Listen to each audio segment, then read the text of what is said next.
Good morning students. SST 8th class जिसमें हम 3 chapter हमारे कंप्लीट कर चुके हैं। हमने प्रीवियस चैप्टर में देखा कि किस तरह अंग्रेजी शासन ने हमारे देश में ज़मीन से ज़्यादा टैक्स वगैरह इकट्ठा करने के लिए उसमें अलग अलग व्यवस्थाएं लागू की। पहले स्थायी बंदोबस्त लेकर आए, फिर उसके बाद महालवारी व्यवस्था, फिर उसके बाद क्या लेकर आए, मुनरो व्यवस्था लेकर आए। हमने इन व्यवस्थाओं के बाद ये पढ़ा कि हमारी नील की खेती की क्या दशा थी, उसकी वजह से किसानों की क्या दशा थी, वो सारा मटेरियल भी हमने पढ़ा। आज हम जो चैप्टर स्टार्ट करने जा रहे हैं उसका नाम है आदिवासी, दीकू और एक स्वर्ण युग की कल्पना। इस चैप्टर में हम क्या पढ़ेंगे? इस चैप्टर में हम पढ़ेंगे कि अब तक तो जो अंग्रेज थे वो किससे जुड़े हुए थे, वो सिर्फ जो गांव शहरों कस्बों में लोग रहते थे उनके ऊपर हावी हो रहे थे। अब धीरे धीरे वो अपना दायरा जंगलों की तरफ बढ़ाना चाहते थे। जंगल में जो वनस्पति थी, जंगल में जो एक अमूल्य खजाना था उसको हटाने के लिए, खजाना मतलब ये नहीं कि हीरे जवाहरात नहीं, लेकिन जो मतलब वहाँ पे जड़ी बूटियाँ हैं, वहाँ के जो संसाधन है, प्राकृतिक संसाधन जो जंगल से जुड़े हुए हैं, उनको हथियाने के लिए अब उन्होंने जंगलों की ओर रुख करना शुरू किया। तो क्या क्या जो आदिवासी लोग जंगलों में रहते थे उनके लिए क्या क्या दिक्कतें हुई, उनको क्या क्या किन समस्याओं का सामना करना पड़ा, किस तरह से अंग्रेजों ने वहाँ पर अपना विस्तार किया, वो सारी बातें हम इस चैप्टर में पढ़ेंगे। तो आइए इस चैप्टर की शुरुआत करते हैं। ये चैप्टर कहता है 1895 में बिरसा नाम के एक आदमी को झारखंड में छोटा नागपुर के जंगलों और गांवों में घूमते देखा गया। देखो, झारखंड में छोटा नागपुर का जंगल है और वो गांव वगैरह हैं, उनमें एक आदमी को घूमते हुए देखा गया। कि क्या नाम था उस आदमी का? बिरसा। कब देखा गया? लगभग 1895 के साल में। लोग कहते थे कि उसके पास चमत्कारी शक्तियां हैं, वह सारी बीमारियां दूर कर सकता था और अनाज की छोटी सी ढेरी को कई गुना बढ़ा देता था। बिरसा ने खुद यह ऐलान किया था कि उसे भगवान ने लोगों की रक्षा और उनको दिकुओं की गुलामी से आज़ाद कराने के लिए भेजा था। कुछ समय के भीतर हजारों लोग बिरसा के पीछे चलने लगे। वे उसे भगवान मानते थे, उन्हें यकीन था कि वह उनकी समस्याएं दूर करने आया है। देखो, एक व्यक्ति जो जंगलों में रहता था, जंगलों में घूमता फिरता था, उसने लोगों को एक स्टोरी बताई। लोगों को कहा कि मेरे अंदर बहुत सारी शक्तियां हैं, उन शक्तियों से मैं तुम्हारी बीमारियां दूर कर सकता हूं, तुम्हारे जो कष्ट हैं, जो तुम्हें दुख हैं, वो दूर कर सकता हूं, तुम्हारी रक्षा करूंगा, दिकुओं से तुम्हें बचाऊंगा, दिकुओं की गुलामी से आज़ाद कराऊंगा। दिकू किसको कहा गया है? जो आदिवासी लोग होते थे, वो अपने आदिवासी के बाहर, उससे बाहर के एरिया से जो व्यक्ति आता था उसे दीकू कहते थे। मतलब जो बाहरी लोग होते थे, जिसे हम अनजान बोलते हैं, अजनबी बोलते हैं, वो सब जो लोग हैं, ठीक है, तो वो इसमें बताए गए हैं। क्या है? दीकू के नाम से बताया गया। दीकू का अर्थ क्या है? बाहरी लोग। तो आदिवासी लोग जो थे वो बाहरी लोगों को दीकू कहते थे। उसमें अंग्रेज भी आ गए, हम लोग भी शामिल हो गए। अगर हम भी उनके आदिवासी एरिया में चले जाते थे तो हमारे लिए भी वो दीकू वर्ड ही यूज करते थे। तो बिरसा ने अपने बारे में बहुत सारी बातें बताई। उस बातों से प्रभावित होकर बहुत बड़ी संख्या में आदिवासी लोग उसके साथ जुड़ गए, वो उसे अपना भगवान मानने लगे थे। अब इसके बाद क्या हुआ? बिरसा का जन्म एक मुंडा परिवार में होता है। मुंडा क्या है? मुंडा एक प्रजाति है, एक जनजाति समूह है जो छोटा नागपुर में रहता है। मुंडा एक जनजाति समूह है जो छोटा नागपुर में रहता है। बिरसा के समर्थकों में इलाके के दूसरे आदिवासी जैसे संथाल और उरांव भी शामिल थे। मतलब उसकी जाति के ही नहीं, दूसरी जनजातियों के लोग भी उसके साथ जुड़ने लगे थे।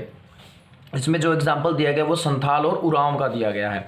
ये लोग भी उससे जुड़े। ये सभी अपने आसपास आ रहे बदलावों और अंग्रेजी शासन के कारण पैदा हो रही समस्याओं से बेचैन थे। उनकी परिचित जीवन पद्धति नष्ट होती दिखाई दे रही थी, आजीविका खतरे में थी और धर्म छिन्न भिन्न हो रहा था। आजीविका, जिससे रोजी रोटी चलती थी, वो भी तो क्या हो रही थी? उसका खतरा मंडरा रहा था। क्या रोजी रोटी थी? जंगलों से लकड़ियां इकट्ठा करना, फल फूल इकट्ठा करना और आसपास के गांव शहरों में बेच के आना, शहद इकट्ठा करना और जड़ी बूटियां इकट्ठा करके बेचना, ये उनकी रोजी रोटी थी। छिन कैसे रही थी? जंगलों की तरफ रुख कर लिया था अंग्रेजों ने। अंग्रेज बढ़ चले थे कि अब हम जंगलों में अपना विस्तार करेंगे, जंगल काट के वहाँ नई बस्तियाँ बसाएंगे, वहाँ खेतों का विस्तार करेंगे, ऐसे बहुत चीज़ें, कारखानों वगैरह का जो भी उनको लगा था। तो इस वजह से ये समस्याएं थी जिसकी वजह से उन्होंने क्या समझा कि बिरसा मुंडा उनकी हेल्प कर सकता है, मदद कर सकता है। धर्म भी तो खतरे में आ रहा था, उनके जो परंपरा थे, रीति रिवाज थे। देखो जो आदिवासी लोग हैं वो अपने धर्म और अपने परंपराओं से बड़ा प्रेम करते हैं, हम भी करते हैं, वो भी करते हैं, लेकिन वो कुछ ज़्यादा ही अटैच हैं, तो वो मतलब इतनी आसानी से नहीं छोड़ते। आपने देखा होगा हमारे आसपास शहरों में कई बार ना गडरिये लोहार आते हैं, वो गडरिये लोहार जो मतलब थोड़े दिन के लिए रहते हैं। आपने देखा होगा उनकी लेडीज़ हैं, जो जेंट्स हैं, वो उनकी जो वेशभूषा वही है, वो अपने पुरानी सभ्यता के साथ चल रहे हैं। क्यों? क्योंकि पहले भी वो ऐसे ही रहते थे, घरों में नहीं उनको अलाउड था रहना, आज भी वो ऐसे ही रह रहे हैं। देखो कितना मॉडर्न टाइम चेंज हो गया, आज वो आधुनिक सुविधाओं का फायदा तो उठाते हैं, लेकिन घर आज भी नहीं बनाते, अपने अपने घरों में आज भी नहीं रहते, वो ऐसी झुग्गियों में रहते हैं। तो यही बात इनकी है कि इन्हें भी अपने आप से बहुत प्रेम था, बहुत धर्म वगैरह था, अब उनको ऊपर खतरा मंडरा रहा था कि इनका, अंग्रेजों का। बिरसा किन समस्याओं को हल करना चाहता था? अब बिरसा कौन सी समस्याएं थी जिनको वो कह रहा था कि मैं तुम्हारी समस्याएं हल कर दूंगा? जिन्हें दीकू कहा जा रहा था वे बाहरी लोग कौन थे? वो कौन लोग थे जिनको दीकू कहा जाता था? उन्होंने इलाके के लोगों को गुलाम कैसे बना लिया और दीकुओं ने आसपास के इन आदिवासियों को कैसे गुलाम बनाया? अंग्रेजों के राज में आदिवासियों के साथ क्या हो रहा था? आदिवासियों का जीवन किस तरह बदल रहा था? इस अध्याय में हम ऐसे ही सवालों पर विचार करेंगे। मतलब जो मैंने अभी ये टॉपिक पढ़े, ये 4-5 क्वेश्चन है, इन क्वेश्चनों के आंसर हमें इस चैप्टर में मिलेंगे कि क्या समस्याएं थी जिनको हल करना चाहता था बिरसा मुंडा, दीकू किसे कहते थे और दीकुओं ने उनके जीवन को कैसे गुलाम बना दिया था, किस तरह प्रभाव कर दिया था। पिछले साल आपने आदिवासी समाजों के बारे में पढ़ा था। ज्यादातर कबीलों के रीति रिवाज और रस्में ब्राह्मणों द्वारा निर्धारित रीति रिवाजों और रस्मों से बहुत अलग थी। आपने पढ़ा था हिस्ट्री में, हमने पीछे पढ़ के आए थे, अहोम के बारे में पढ़ के आए थे, अहोम प्रजाति के बारे में। तो हमने ये भी देखा था उस समय में क्या हुआ, बहुत सारे जो आदिवासी लोग थे उन्होंने अपना धर्म परिवर्तन कर लिया था, लेकिन बहुत सारे लोगों ने नहीं भी किया था। लेकिन रीति रिवाज की अगर बात करें तो जो आदिवासी लोग हैं और जो यहाँ के जो लोग हैं, मीन्स जो हमारे आदिवासी लोग और जो हमारे यहाँ के, हमारे सामान्य समाज के लोग हैं, उनसे अलग रीति रिवाज है इनके। हमारे रीति रिवाज और आदिवासी में बहुत ही अंतर होता है रीति रिवाजों में। तो यहाँ पर भी यही कहा गया कि जो रस्में ब्राह्मण द्वारा निर्धारित की जाती थी, हमारे यहाँ जितने भी रीति रिवाज है वो ब्राह्मणों द्वारा निर्धारित किए गए थे, लेकिन इनका निर्धारण ये खुद ही करते थे, इनके पूर्वज करके गए थे उसके हिसाब से। एक कबीले के सारे लोग कुटुंब के बंधनों में बंधे हुए थे। कुटुंब मतलब एक समूह में रहते थे, एक कबीला होता था, लेकिन इसका मतलब यह नहीं कि आदिवासियों के बीच कोई आर्थिक और सामाजिक फर्क नहीं था। देखो वैसे तो ये सारे लोग मिलजुल कर रहते थे, एक कुटुंब के रूप में रहते थे, कबीले के रूप में, लेकिन इनके अंदर भी मतलब आर्थिक स्थिति का और जो सामाजिक फर्क होता था। कुछ लोगों की स्थिति ज़्यादा अच्छी होती थी, कुछ की थोड़ी सी स्थिति हम ये कह सकते हैं डाउन सी होती थी। नेक्स्ट, जनजातीय किस तरह जीते थे? अब जो जनजातीय समूह थे उनका जीवन किस तरह था, किस तरह की लाइफ वो स्पेंड करते थे इन जंगलों के अंदर, वो हम इसमें पढ़ेंगे। सबसे पहले 19वीं सदी तक देश के विभिन्न भागों में आदिवासी तरह तरह की गतिविधियों में सक्रिय थे। मतलब 19वीं सदी तक तो वो अपनी जो उनकी खुद के जीवन था बड़ा ही सुखमय था, उसके बाद उसमें चेंज आता गया। कुछ झूम खेती करते थे, कुछ क्या करते थे, झूम खेती करते थे। झूम खेती क्या है? देखो उनमें से कुछ समुदाय झूम खेती करते थे। झूम खेती घुमंतू को कहा जाता है। देखो झूम खेती किसको कहा जाता है? घुमंतू खेती। देखो घुमंतू मतलब घूमना। आज एक जगह पे खेत साफ किए और मतलब जमीन साफ की, वहां पे फसल उगा ली, 2-3 साल तक या कुछ समय तक 1-2 फसल वहां पे मतलब उगाई और अपना जीवन व्यतीत किया, फिर वहां से कहीं और चले गए, फिर वहां से कहीं और चले गए, ऐसे जगह जगह बदलकर फसल करना वो होता है। तो झूम खेती घुमंतू खेती को कहा जाता था। इस तरह की खेती अधिकांशतः जंगलों में छोटे छोटे भूखंडों पर की जाती थी। जंगलों में जो छोटे छोटे जमीन के टुकड़े होते थे ना, उन पे करते थे, ज्यादा बड़े लेवल पे नहीं, थोड़ी सी जगह पे, जिससे अपना गुजारा हो जाए। ये लोग जमीन तक धूप लाने के लिए पेड़ों के ऊपरी हिस्से काट देते थे। अब देखो जंगलों में ना अंधेरा होता है, क्यों? क्योंकि ट्री बहुत बड़े बड़े होते हैं, बड़े बड़े पेड़ होते हैं, तो ऊपर जो सन की रेज है वो नीचे नहीं आ पाती थी। तो ये जो पेड़ थे, बड़े बड़े पेड़ होते थे, उनके पत्ते वगैरह उनको काट दिया करते थे ताकि धूप अंदर अच्छे से आ सके। अब धूप नहीं होगी तो फसल अच्छी नहीं होगी, उसके लिए। और जमीन पर उगी घास फूस जलाकर साफ कर देते थे। एक चीज याद रखनी है, घास फूस जला देते थे। और वो घास फूस की सफाई नहीं करते थे। मान लो खेत में, वो जंगल में छोटे छोटे घास झाड़ियां वगैरह खड़ी है, उस पर आग लगा दी, अब उसकी राख नहीं निकालते थे, वो वहीं पड़ी रहती थी वो राख, और उसी के ऊपर अपना पानी वगैरह छिड़क के फिर उसके बाद बीज वगैरह छिड़क दिए जाते थे। इसके बाद वे घास फूस के जलने के बाद पैदा हुई राख को खाली जमीन पर छिड़क देते थे। उस राख में पोटाश होती थी। क्या होती थी? उसमें पोटाश होता है, जो एक न्यूट्रिएंट्स का काम करता है। किसके लिए? मिट्टी के लिए और पौधों के लिए, जिसमें मिट्टी उपजाऊ हो जाती है, उपजाऊ हो जाती थी। वे कुल्हाड़ों से पेड़ों को काटते थे और कुदालों से जमीन की ऊपरी सतह को खुरच देते थे। ठीक है, मतलब उसके जैसे हम हल से मिट्टी को नरम करते हैं ना, सॉफ्ट बनाते हैं। आपने साइंस के अंदर पढ़ा होगा, प्रेपरेशन ऑफ क्रॉपिंग, जो कल्टीवेशन है उसमें सबसे पहला होता है प्रेपरेशन ऑफ सॉइल, मिट्टी की तैयारी करना। तो उस तरह का सिस्टम ये करने लग रहे हैं। उसके बाद वे खेतों को जोतने और बीज रोपने की बजाय उन्हें बस खेत में बिखर देते थे। देखो, हम तो क्या करते हैं, बीजों को बोते हैं, वो बोने का काम नहीं, वो छिड़क देते थे कि जितनी हो पाएगी भाई अच्छे से हो जाएगी, जिसे उगना होगा। इस हिसाब से जब एक बार फसल तैयार हो जाती थी तो उसे काट कर वे दूसरी जगह चले जाते थे, जहां से उन्होंने अभी फसल काटी थी वह जगह कई साल तक परती पड़ जाती थी। परती का मतलब क्या होता है? परती देखो क्या है, कुछ समय के लिए बिना खेती छोड़ दी जाने वाली जमीन, ताकि उसकी मिट्टी दोबारा उपजाऊ हो जाए। मतलब मिट्टी को, जमीन को, कई बार आपने देखा होगा, आप में से भी बहुत सारे बच्चे जो हैं जिनके पेरेंट्स खेती करते होंगे, कुछ महीनों के लिए या कुछ टाइम के लिए मिट्टी को खाली छोड़ देते, कोई फसल नहीं उगाते। वो क्यों? ताकि मिट्टी के अंदर जो कमजोरी आई है, उसकी उर्वरता शक्ति जो कम हुई है, वो फिर से क्या हो जाए, रिचार्ज हो जाए, दोबारा से आ जाए। तो मिट्टी को कुछ समय के लिए खाली छोड़ देना बिना खेती के, उसे क्या कहते हैं? परती कहते हैं। घुमंतू किसान मुख्य रूप से पूर्वोत्तर और मध्य भारत की पर्वतीय व जंगली पट्टियों में ही रहते थे। अब देखो, जो घुमंतू किसान है वो कहाँ रहते थे? वो पूर्वोत्तर और मध्य भारत में रहते थे, कि पर्वतीय व जंगली पट्टियों में रहते थे। मतलब पूर्व और उत्तर के बीच में जो भारत है, ठीक है, और जो मध्य भारत, हमारा मध्य प्रदेश वाला एरिया, ये कुछ एरिया ऐसे मान सकते हैं। उसके बाद इन आदिवासी समुदायों की जिंदगी जंगलों में बेरोक टोक आवाजाही और फसल उगाने के लिए जमीन और जंगलों के इस्तेमाल पर आधारित थी। वे केवल इसी तरीके से घुमंतू खेती कर सकते थे। मतलब किसी तरह की कोई रोक टोक नहीं थी, कोई उनको रोकने वाला नहीं था, कोई टोकने वाला नहीं था कि तुम क्या कर रहे हो, क्या नहीं कर रहे, क्योंकि उनका खुद का जीवन था, खुद की जमीन थी। और इस जंगल को ही वो अपना एक तरह से क्या मानते थे?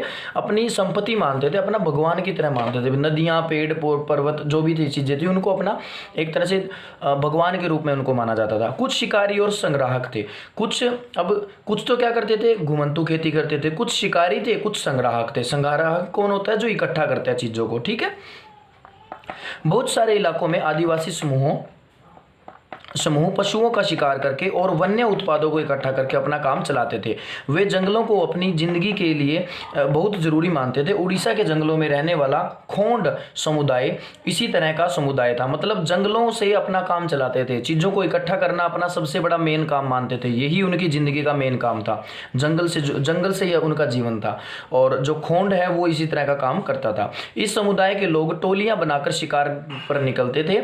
जो हाथ लगता था उसे आपस में बांट लेते थे। वे जंगलों से मिले फल और जड़ें खाते थे, जो मतलब जो कंदमूल मिल जाते हैं, जो जड़ के रूप में या जैसे भी जो भी चीजें मिलती थी उसे खाते थे। खाना पकाने के लिए वे साल और महुआ के बीजों का तेल इस्तेमाल करते थे। अब खाना जो पकाते हैं वो तेल के अंदर पकाते थे। किसका तेल होता था? या तो साल की लकड़ी भी आती है, ठीक है। और महुआ क्या होता है? एक फूल जिसे खाया जाता है या शराब बनाने के लिए इस्तेमाल किया जाता है। शराब भी बनती है इस महुआ से, तो इसमें यूज होता था। इलाज के लिए वे बहुत सारी जंगली जड़ी बूटियों का इस्तेमाल करते थे और जंगलों से इकट्ठा हुई चीजों को स्थानीय बाजारों में बेच देते थे। क्या करते थे? अपने आसपास जो भी इकट्ठा होता, आसपास के बाहर के बाजारों में जाकर उसे बेच दिया जाता था। उससे जो पैसा बनता था उससे वो अपना गुजारा चलाते थे।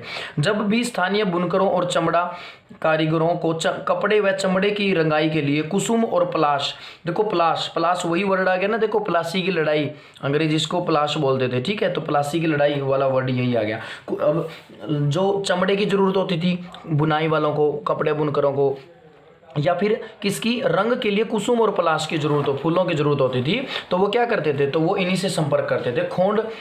खोंड समुदाय के लोगों से ही कहते थे, उन्हीं को कहते थे कि हमें भाई इन सामान की जरूरत है, जंगली सामान की, ये आप हमारी जरूरत को पूरा कर दो। इन समुदायों को चावल और अन्य अनाज कहाँ से मिलते थे? कई बार तो चीजों को अदला बदली होती थी, आदान प्रदान, वस्तु विनिमय का मतलब क्या होता है? एक वस्तु देना, दूसरी वस्तु लेना। ये बदले में उन्हें, ये तो अपनी जड़ी बूटियां, दवाइयां दे देते थे, और वो उन्हें अनाज जैसे गेहूं, बाजरा, चावल वगैरह ये दे देते थे। वे अपने कीमती वन उत्पादों के बदले जरूरत की चीजें ले लेते थे। कई बार उन्हें जरूरी चीजें खरीदने के लिए अपनी मुट्ठी भर आमदनी का सहारा लेना पड़ता था। मुट्ठी भर आमदनी, देखो इनके पास कोई ज्यादा पैसे के सोर्सेज ज्यादा नहीं थे, तो थोड़े बहुत पैसे इनके पास इकट्ठा होते थे, उसका भी सहारा लेना पड़ता था। मतलब पैसे खर्च करके भी ये चीज़ों को खरीदते थे। नेक्स्ट है इसमें, उनमें से कई लोग आसपास के गांव में नौकरी भी करते थे। अब देखो कई आदिवासी लोग नौकरी का काम भी करते थे, कोई बोझ ढोता था, कोई सड़क बनने लग रही है तो आप भी आज भी देखते हैं ना हम, देखो राजस्थान से या जो ये थोड़े से मतलब राजस्थानी टाइप के लोग होते हैं तो ये सड़कें वगैरह में ज़्यादा आते हैं, ठीक है, हमारे एरिया में। तो ऐसा पहले होता था। उसके बाद और क्या करते थे, कई आदिवासी जो थे खेतों में मजदूरी करते थे। जब वन उत्पादन कम पड़ जाते थे तो आदिवासियों को मजदूरी के लिए ज़्यादा भटकना पड़ जाता था। जब जंगलों में कोई उत्पादन नहीं हो पाता था, देखो कई अलग अलग मौसम में अलग अलग चीज़ें उपलब्ध होती हैं, तो कई बार ऐसे मौसम आते थे जब उनको बहुत सारी वस्तुएं वो जंगलों से प्राप्त नहीं हो पाती थी, तो इसलिए वो क्या करते थे, मजदूरी वगैरह करते थे। लेकिन उनमें से बहुत सारे समुदाय जैसे मध्य भारत के बैगा औरों के लिए काम करने से कतराते थे। मतलब कुछ लोग ऐसे भी थे आदिवासी जो औरों के और मतलब दूसरे लोगों के लिए, दूसरी जातियों के लोगों के लिए काम करने से कतराते थे। मतलब वो काम करना पसंद नहीं करते थे, मजदूरी नहीं पसंद करते थे। बैगा खुद को जंगल की संतान मानते थे जो केवल जंगल की उपज पर ही जिंदा रह सकती है। मतलब मजदूरी करना बैगाओं के लिए अपमान की बात थी, उनके लिए मजदूरी बड़ी अपमानजनक चीज थी। ये बात आप ना 10th में भी पढ़ोगे अफ्रीका महाद्वीप के बारे में, कि अफ्रीका के जो लोग थे ना वहाँ जो जंगलों में रहते थे वो मजदूरी करना पसंद नहीं करते थे, उन्हें तो मजदूरी शब्द ही नहीं सुना था। ये देखोगे आप, तो यही बात इनके साथ होने लग रही है। जो चीज़ें आसपास पैदा नहीं होती थी उन्हें हासिल करने के लिए आदिवासियों को खरीद फरोख्त भी करनी पड़ती थी। इसकी वजह से वे कभी कभी व्यापारियों और महाजनों पर आश्रित हो जाते थे। महाजन मतलब व्यापारी, जो व्यापारी थे उनके ऊपर आश्रित होंगे। महाजन मतलब जो सेठ थे जिनके पास पैसा था। व्यापारी बेचने की चीजें लेकर आते थे और भारी कीमत पर बेचते थे। अब जो चीजें इन आदिवासियों को चाहिए ना वो कौन दे रहा है, वो व्यापारी लेकर आ रहे हैं, महाजन लेकर आ रहे हैं। महाजन उनको कर्ज देते थे और उसके बदले में सूद लेते थे। सूद मतलब ब्याज, ब्याज पे पैसे देते थे इनको, ठीक है। सूदखोर महाजन भी आदिवासियों को कर्जा दे देते थे लेकिन उनका ब्याज बहुत ज्यादा होता था। इस तरह बाजार और वाणिज्य ने आदिवासियों को कर्ज और गरीबी में ढकेल दिया। अब देखो भाई, सारी चीजें, समय बदल रहा था, सारी चीजें जंगल से तो नहीं पूरी की जा सकती थी, इसलिए समय बदल रहा था, चीजों की जरूरत बाहर से लानी पड़ रही थी। उस बाहर की जरूरत के लिए पैसा चाहिए और पैसा उन्होंने इधर उधर से उधार लेना शुरू किया, जिसकी वजह से वो गरीब होते गए और ये भी कह सकते हैं कर्ज के नीचे दबना शुरू हो गया। लिहाजा वे महाजनों और व्यापारियों को बाहरी शैतान और अपनी सारी मुसीबतों की जड़ मानने लगे। फिर व्यापारी और महाजन उनके लिए क्या बन गए, उनके लिए शैतान बन गए कि ये वो शैतान है जो हमारी सारी खुशियों को लूट रहे हैं। कुछ ऐसे भी थे जो जानवर पालते थे। बहुत सारे आदिवासी समूह जानवर पालकर भी अपनी जिंदगी चलाते थे। वे चरवाहे थे, मौसम के हिसाब से मवेशी वगैरह, भेड़ रेवड़ के लेकर यहाँ वहाँ जाते थे। इसमें आप ये कह सकते हो कि जो पंजाब में रहने वाले वन गुज्जर हैं, आंध्र प्रदेश के लबाड़िया आदि समुदाय गाय भैंस इनके झुंडों में रखते थे इनको। आजकल देखो ये जो मौसम चल रहा है ना, अगस्त और सितंबर का जो अब आएगा, इसके बीच में हमारे एरिया में, हरियाणा के एरिया में, इनमें बहुत सारे लोग आए हुए हैं गायें लेकर। कुछ बहुत सारे राजस्थानी या गुजराती लोग भेड़ वगैरह भी लेकर आए हैं। तो वो यही लोग हैं, मतलब इसी तरह से वो पहले भी ऐसे ही लोग इधर उधर घूमते रहते थे अपने पशुओं को चरवाने के लिए। कुल्लू के गद्दी समुदाय के लोग गडरिये थे। अब ये थोड़ी छोटी चीज़ें आ रही हैं कि पंजाब में कौन सी प्रजाति थी, वन गुज्जर थे। आंध्र प्रदेश में लबाड़िया समुदाय था, ठीक है, और कुल्लू में गद्दी समुदाय के लोग रहते थे जो गडरिये थे। कश्मीर में बकरवाल, इंपॉर्टेंट है बकरवाल वर्ड, बकरियां पालते थे। अगले साल इतिहास की पाठ्य पुस्तक में आप इनके बारे में मतलब डिटेल में पढ़ेंगे। जो ये पशु वगैरह का जो पालन करते हैं ना, भेड़ वगैरह जैसे भी है, इनके बारे में डिटेल आपको 9th में ज़्यादा मिलेगी। एक स्पेशल चैप्टर है आपके लिए। तो बेटा यहाँ तक आज आपको रीडिंग करनी है। आई होप आपको यहाँ तक टॉपिक समझ में आया होगा। थोड़ा सा मैप भी देख लेना, मैप में अलग अलग राज्यों के अंदर प्रजातियां दिखाई गई है कि कहाँ कौन कौन सी समुदाय रहते थे, जनजातियां आदिवासियों की, ये सारी बातें यहाँ पर शो की गई है। Thank you, have a good day.